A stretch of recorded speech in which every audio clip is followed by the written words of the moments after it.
Okay, well, I want to welcome a special guest today to the A Connector podcast. And this fella here might, in fact, be a distant relative of mine, and maybe we can get a little closer to determining that. And so I want to welcome Taiaiake Alfred. So good to have you here. Sego, Mark. It's good to be here. Okay. Can you please tell people a little bit more about yourself, who you are, and what you do? I'm a Mohawk from Kahnawake, and Kahnawake is right outside of Montreal.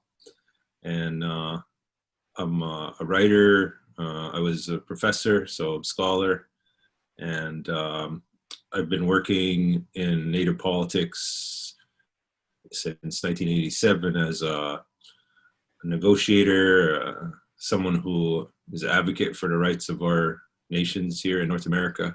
And I was formerly at two universities, Concordia University Montreal and University of Victoria on the West Coast in Canada. And now I'm an independent consultant with First Nations on different issues and issues in regard to governance, helping them organize better and helping them work through issues that leadership may have in terms of doing their job and being accountable to their communities. And then also in a different area on the issue of cultural harm or cultural damages that occur to Native communities as a result of major contamination of the environment and pollution of the environment, and looking at how they're affected and then coming up with ways to address that for their cultural resurgence. So do you do a lot of traveling then? Well, pre-COVID, yeah, I was on the road. Sure. I was on the road or in the air every couple of weeks, and that's part of the job. When you're at this point in my career, when you're serving different Native communities, moving around a lot. I mean, my main commitment and my main job is here in my home community of Kahnawake, and where I manage two projects. I'm a governance project manager, which is we're looking at all the rules and procedures and organization of the local government here, one of the local governments, in reforming that, and so I'm involved in that. And then the other one is a pretty big oral history project on trying to collect stories and information on the presence of our people here pre-white settlement, and that's fed into academic process, but also legal processes to advance the recognition of our rights in our territory. So let me just. Sorry. I'm sorry. I was just going to say, okay, so Mohawk being one of the Iroquois Confederation tribes, in your history, what is the agreed upon length of time that the Iroquois have been living, or particularly the Mohawks have been living in southern Canada, northern New York? Well, it's a big region that you just referred to. So sure. In particular, you could look at, that's what we're doing, evidences for particular places and stuff. But in this region, the Haudenosaunee people, the Iroquoian peoples, which include the Iroquois, the Huron, and a few others which unfortunately have faded out from history because of colonialism. But we probably, the general consensus, and even in our own oral tradition, is that we've been here, a couple of thousand years. Our origins are further south, deep origins in terms of our culture, and I guess it's yet to be determined, the exact pathway of our genetic lineage, but it's generally acknowledged that the Iroquois peoples come from a more southern based in the millennial kind of history, 3,000 years ago or more, and that we came up the Ohio River into the St. Lawrence River and encountered the people who were here before us, the Algonquin peoples. And so our history is that in terms of a timeline, and it also has kind of shaped our culture in coming into an area, which we're not surrounded by that sounds a little too sinister, but which has a lot of population of other groups of people. Mm-hmm. And so Iroquois people have that kind of that history of coming in and encountering not only white people in this more recent history, but also Mm-hmm. even before that, other Native people. Right. So that's kind of shaped our existence. And then the project that I was referring to is more specifically on the island of Montreal, which in Mohawk is called Taiaiake. And there's no other group that has claim to it archaeologically and so forth. So it seemed to have been an area that was always of a transit point, Mm-hmm. or one of those kind of places where people use it as a point of departure, or there's kind of like overlapping interests and so forth. And kind of about I'm just not to be quoted on this, but if for the layman here, probably a couple of thousand years ago, Okay. people settled, and the evidence is there for Mohawk presence in terms of archaeology, and then we're trying to follow it up now to consolidate that, because of course academics being academics, Right. there's competing theories and Sure. so forth. And of course people use those politically. Is there any rough consensus on the approximate age of the written language of the Iroquois tribes? We don't have our own written language. Okay. We use the European Okay. system, and they only started writing it because of the contact with the Jesuits Okay. in the 1600s. In the 1700s, the Jesuits missionized, attempted to missionize, of course, for a while, and then were successful.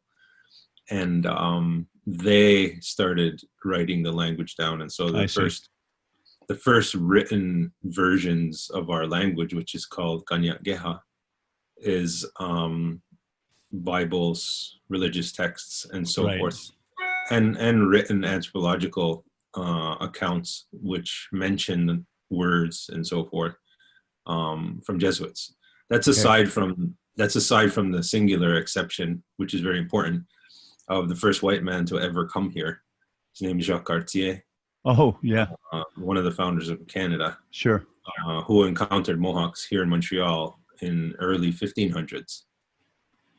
So right at the beginning in the 1500s, the 16th century, there is a written record of a whole bunch of Mohawk words written in the journals of Jacques Cartier. Okay. People can read that. It's published. It's a well-known book, The Journals of Jacques Cartier. Could you tell us a little bit about Mohawk tradition? I mean, like what is were Mohawks more farming peoples? Were they more animal herders, or a combination? Again, it's hard to say because it changes over time, but the core of the Haudenosaunee culture is corn. Okay. So, and that's our linkage to the South. We're a corn culture, maize. Sure. And that's what differentiated the Iroquoian peoples. I keep using Iroquoian and Haudenosaunee interchangeably. Haudenosaunee is our way of saying it. Okay. But other people know them as Iroquois or Iroquoian. Is that a French word? Originally, it derives from that. Yeah. Okay. And in the States, I think they say the Six Nations. Right. In Canada, you say Iroquois, and somewhat in the States, you say Iroquois too. But they're all the same. Haudenosaunee, Iroquois, Six Nations. And we were. I guess I don't like using anthropological definitions or terms, but we had villages that were relatively stable for periods of time based on corn culture, and so they had all the classic hallmarks of agricultural society, right. Horticultural, I'll say, horticultural society, where they had surpluses of food and all that kind of stuff. But of course, it wasn't a full-blown agricultural settlement as in Europe or Asia. They moved every 10 to 15, 20 years. So they'd be like semi-nomadic or nomadic? Well, it wouldn't be nomadic. Now we're getting into They would move, anthropological terms again. yeah. They would move based on the fact that they used a type of agriculture that was not leveling the forest. Okay. You know? So they Right. cleared areas for living, they cleared areas for corn, Right. but they were capable of doing it in a way that kind of intersected with the natural environment. Right. More sustainable. And preserve.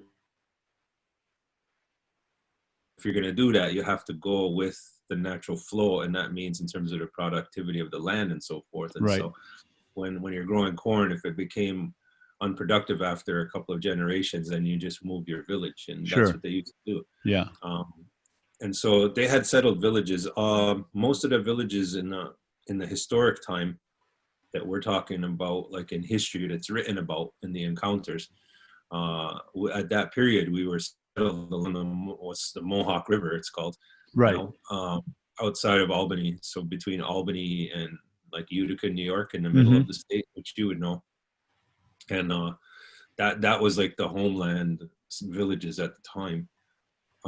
But as we're finding out through archaeology and so forth, the St. Lawrence River was a previous settled area, probably for much longer and probably much more heavily settled. So there's all archaeological evidence of Iroquois villages here along the St. Lawrence River in the North Shore and all along the South Shore as well.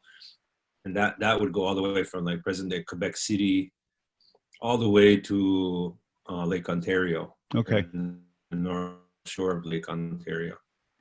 And for meat, would meat be mostly trapped or hunted as opposed to raised? They're huge fisher people. Okay. I mean, if you think about the St. Lawrence River, especially at that time, and it's still hugely productive, but at that time, it must have been incredible, you know. Sure. And so all of the archaeological evidence shows they ate huge amounts of river food, like mussels, fish, and all that kind of stuff. And then also, of course, the forests around here were primeval hardwood forests. And so you had you had abundance of deer, moose, buffalo even. I mean, there's a reason Buffalo, New York is called Buffalo. Oh, yeah, really? Right. I mean, there used to be buffalo around here and all of that kind of stuff. So wow, a lot of abundance. Yeah. So they were thriving peoples. I mean, you wouldn't know it in the 18th century or 17th century, even when you showed up if you came from Europe, because of course the effect of pandemic diseases, which they had no immunity to, was profound. So I mean, you had the loss of between 3/4 and 90% of the population because of diseases. So if you introduce, I mean, people now could be maybe more aware of this process because of the pandemic going on. But yeah, kind of poignant making those statements now. I mean, yeah. So if you had a population of humans that had never encountered and under control, like predominantly smallpox, but also just cholera, influenza, the common flu, everything. So North Americans had no exposure to that and no immunity. Right. Wow. Pretty devastating. And so, yeah, very devastating. And I mean, Haudenosaunee are not the only ones. This is a general experience, unfortunately, all over the Americas. It's what allowed for European settlement, actually. Right. Yeah, it's kind of easier to come in and take over when the local inhabitants are dropping like flies. Every city and major town in North America is built on the remains of a previous native town.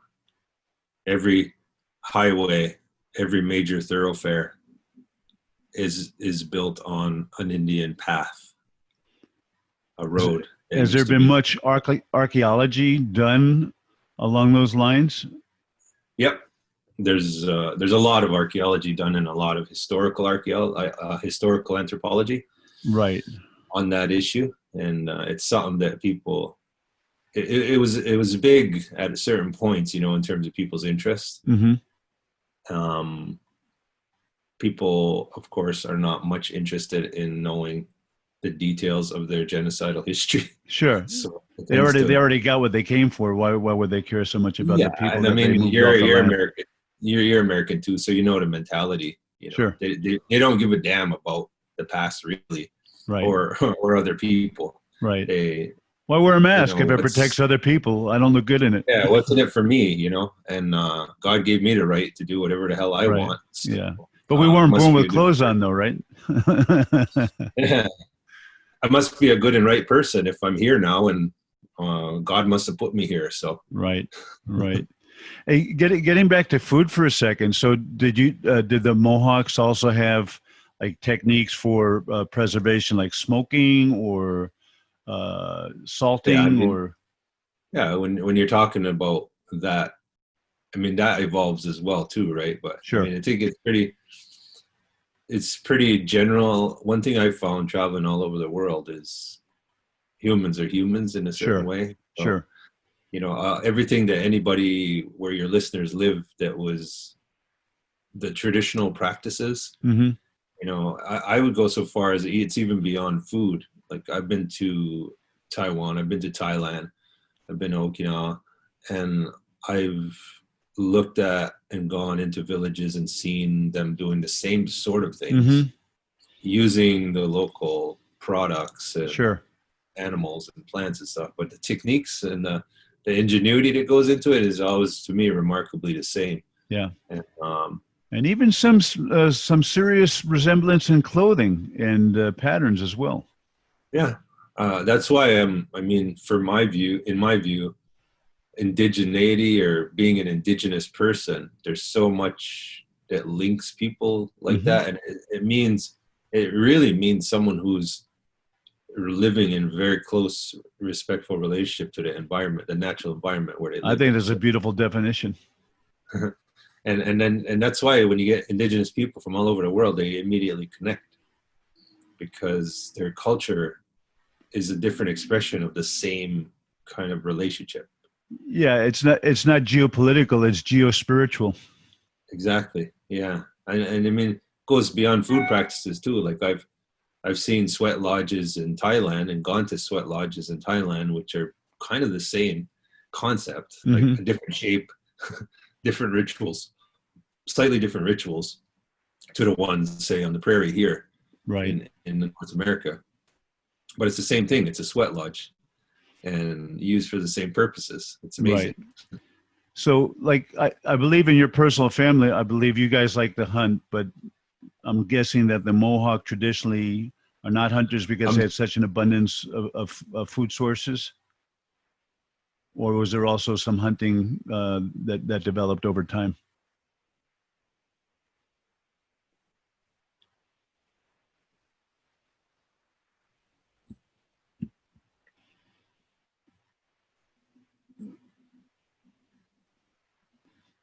I lost that connection for a good 2 minutes. Sorry. Okay, yeah. Would you like me to repeat the question? Should I repeat Um, the question? yeah, please. Okay, sure. Yeah. I said, I believe you and your family, I think you and your sons like to hunt, and I believe you've probably trained them in hunting. I was asking if the Mohawks traditionally also had some tradition of hunting, or did they just rely mostly on the abundant resources at hand and not really develop, more hard hunting skills, if you will?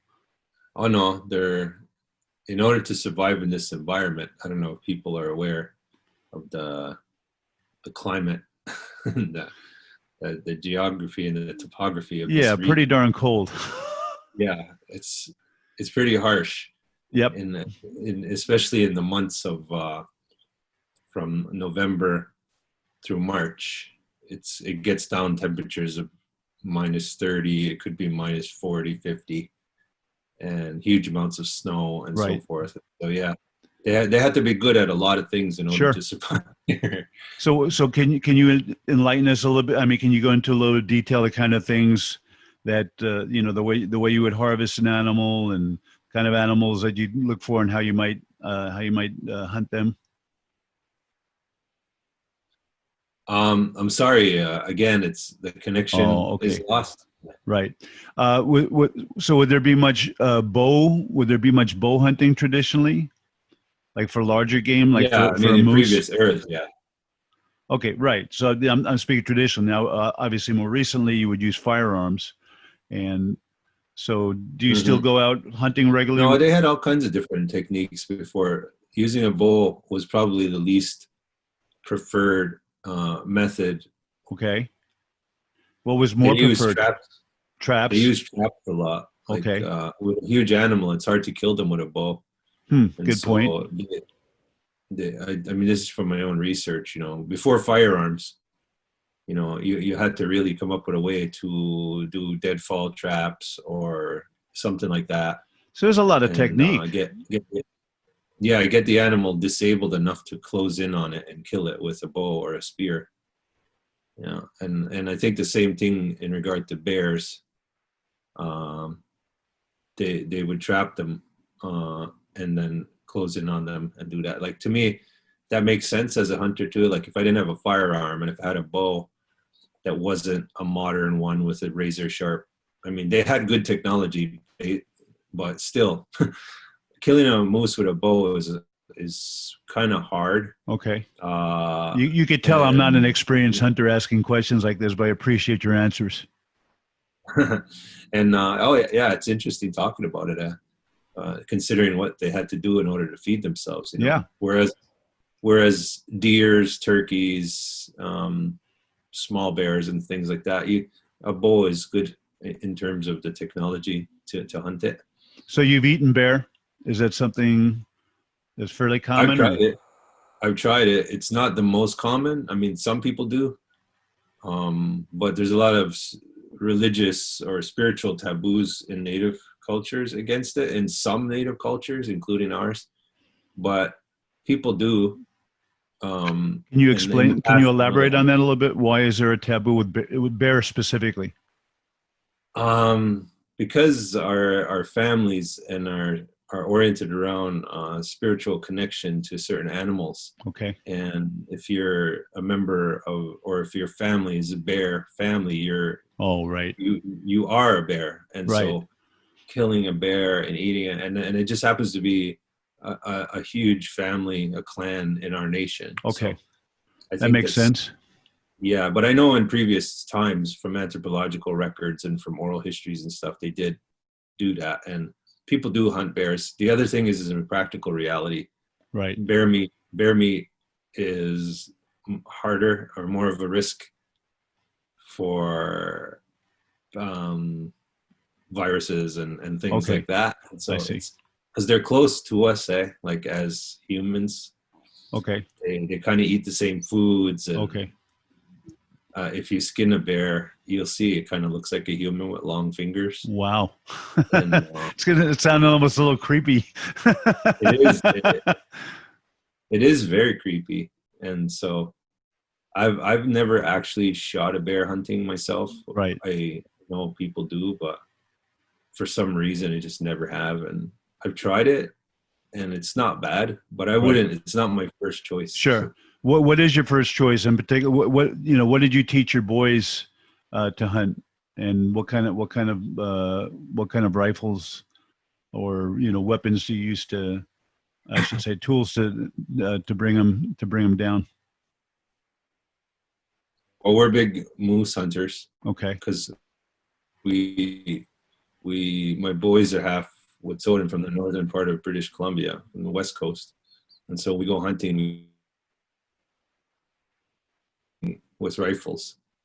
And I use a 30-06, or you could use a 30-30, and kind of 30 caliber rifles good. And yeah, moose is our first choice.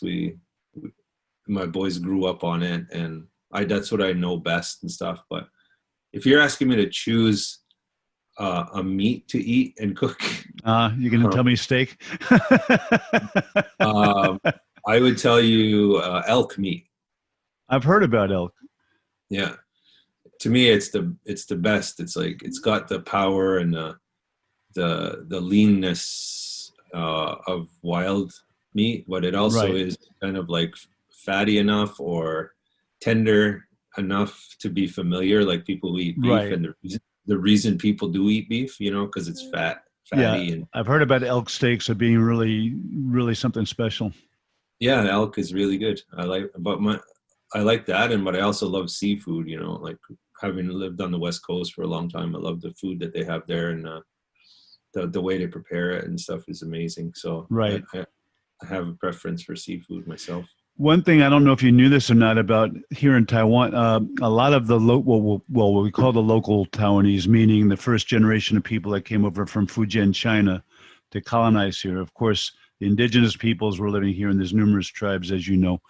Well, the local the former Fujian residents that came here, they were mostly farmers, and because of that, most of them have the custom of not eating beef because they feel like they're eating their partner. Because in the field they rely on the ox.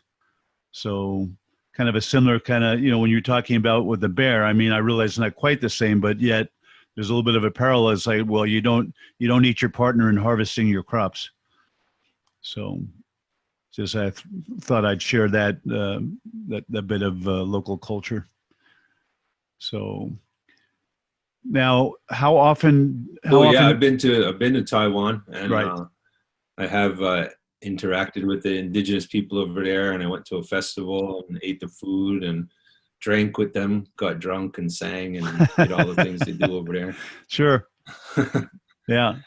Mark, I'm having big problems with the internet. Right. I see. Connection here. I'm got some missing laggy issues. Right.